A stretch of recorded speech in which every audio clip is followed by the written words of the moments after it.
I've been a 911 dispatcher for about 3 years now. I don't know how my life eventually led me to work in this field, but somehow it happened. As you can probably imagine, it is not the best job to have. The pay is not great at all, and it is definitely not worth the emotional roller coaster that comes with it. I cannot tell you how many sleepless nights I've had due to what I hear on the other line. Most of my calls aren't too bad, mostly minor domestic disputes and armed robbery reports. But on rare occasions, I would get a disturbing call describing a murder scene or something along those lines. The calls with kids were also some of the worst, but one call sticks out, and it happened only a few weeks ago.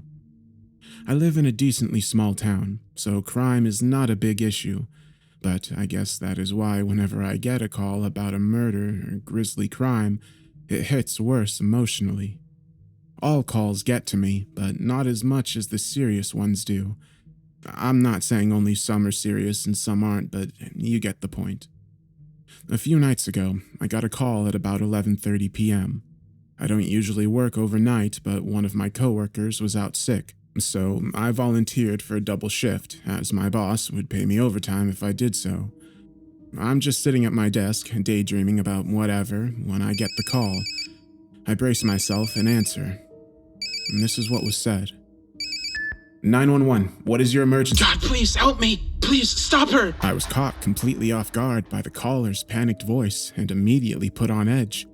I knew already this was not routine, and I immediately tried to calm him down so I could find out where he was and send police, fire, or EMTs to his location. Sir, calm down.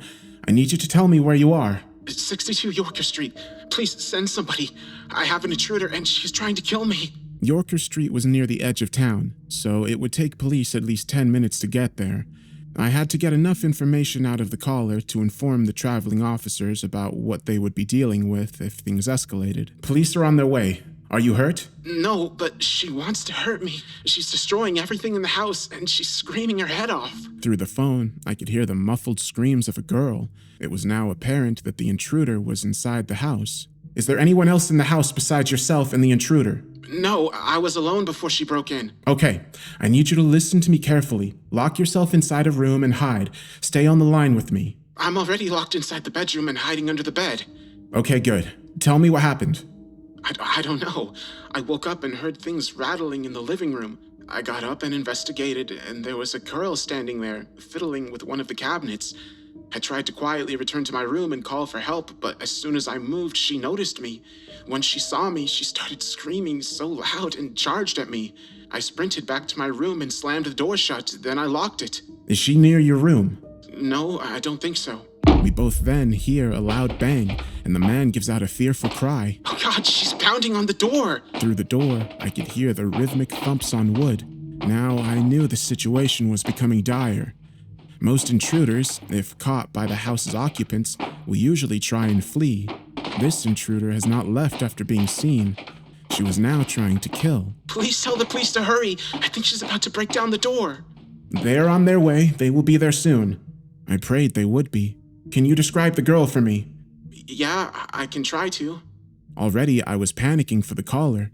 I couldn't have imagined how frightening the whole situation would be. But the description the caller gave me was bone-chilling. She looks like a child. She's not an adult. That I know for sure. She looked to be at least 7 or 8 years old. She was wearing a small skirt, and there were dark spots on it. Her hair was dark, about shoulder length or so. Her neck was messed up. Her head was just hanging from her neck. Both her eyes, my God, her eyes were missing. There was no light. The sockets looked empty. I was becoming more and more horrified the more he described her. This was no longer your typical burglar. No little girl breaks into homes in the middle of the night with intent to kill. The little girl didn't even sound human, not by how the caller was describing her. 5 minutes had passed, and I prayed the police would get there soon. The man was crying at this point, and he was growing more and more panicked with every passing second. Do you know why this girl could have broken into your home? I don't know. He then stopped for a few seconds before continuing. She stopped banging on the door. I listened, and there was nothing. No noise other than the caller's panicked breaths. Okay, stay very quiet for me. Stay where you are. Okay. If it sounds like she's leaving your house, please tell me. Well, now that you mention it, this isn't my house. Wait, excuse me? This... He didn't even get to finish what he was going to say. As soon as he spoke, I heard a massive crash and the man yelled. I heard the ear-splitting screams of the man and the intruder. Then the line went dead. I sat at my desk, frozen and silent for a good few minutes. Then I broke down, and one of my fellow dispatchers, who had heard my conversation while sitting at his desk, immediately came over and comforted me. I told him what had just happened, and his face went white as snow. He was horrified. He must be thankful, however, that he didn't have to hear it firsthand. The police arrived a very short time later. I wanted to find out what was going on as soon as I could. Thankfully, I have a friend of mine on the force who told me what she and the other officers discovered. This is what she told me when I talked to her the next day. The house had no forcible entry, no windows were broken, and the front and back door were locked and secure. She and the other officers on scene were dumbfounded as they couldn't figure out how the intruder got in. This either meant that the intruder was willingly let into the home, which the caller did not tell me, or that the intruder was already inside when the caller returned to the house that wasn't even his, which at the time seemed to be most likely. Nevertheless, the cops eventually were able to pry open a window and get inside to check on the caller. The house was a mess. Everything from picture frames to glasses to even a refrigerator were wrecked. It was as if a demolition crew had a field day inside the house. The bedroom door was blown off its hinges, the door was in pieces, and there were wooden shards everywhere. If the cops weren't already creeped out at this point, they were just beginning to be. My friend told me that a linebacker couldn't have caused that much damage to the door in one blow, let alone a little girl. She was already on edge, but it got much, much worse when they eventually found the caller. The man was found in the bathroom, connected to the bedroom he was hiding in. It was gruesome. His blood was everywhere, most of it flowing from a gaping hole in his abdominal region. Some of it, however, was on the walls of the bedroom and ceiling. His eyes were also missing. My friend said a couple of police officers passed out or vomited from sheer shock after looking at the grisly atrocity that happened to the man.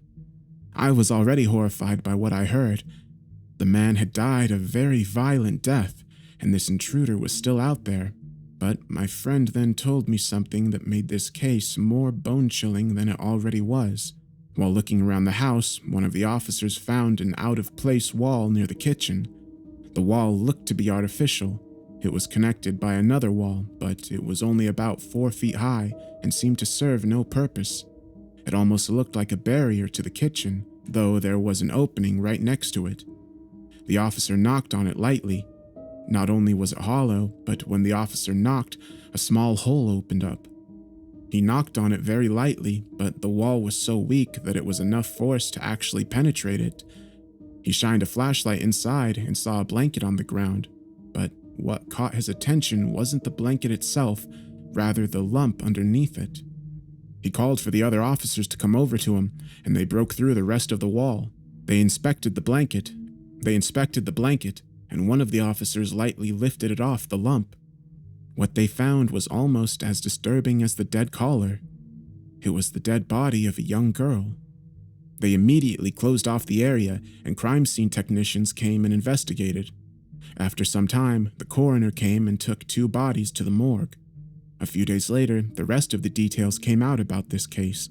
I was eager to hear what the coroner and the police had discovered, and my friend called me to tell me the rest of the story as soon as she found out. The caller had died from, and this was the exact term my friend used, blood loss from being gutted. His eyes were never found. The girl was identified as Taylor Watherton, a 9-year-old who went missing a little over 2 years ago. She went missing from a local playground, and she was last seen wearing a polka dot-covered skirt. I didn't think much of it until I found a missing persons poster with her picture on it. She had black hair that ran just to her shoulders. As I was looking at her photo, I couldn't stop thinking about that skirt she was last seen in. I felt like I was missing something, and then it hit me, and I almost fainted as I remembered what the caller told me. She was wearing a small skirt, and there were dark spots on it. Her hair was dark, about shoulder length or so. Apparently, the coroner determined that she had been dead for not that long at all. According to him, she appeared to be dead for no longer than a month. While the cause of death could not be determined exactly, her neck was broken, and it wasn't post-mortem. I told my friend when I originally talked to her that the caller said the house wasn't his. She did some digging and reported back to me around the same time the rest of the details were released. The house belonged to a man named Travis Quinsley, who had recently been reported missing. He had apparently told his family he was going on a trip to Canada, as he had a few friends that lived up there and that they were going to have a guy week. However, he didn't return when he was supposed to. During this time, his family would rotate house sitting. His brother, Colby, was the caller. I knew what he had looked like.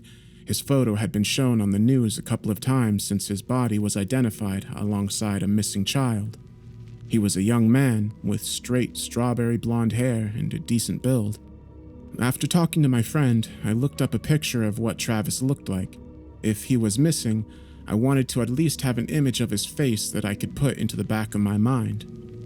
My heart dropped when I looked at a picture of him together with his brother on one of his social media accounts. It was captioned, "Back with the twin." He looked exactly like Colby.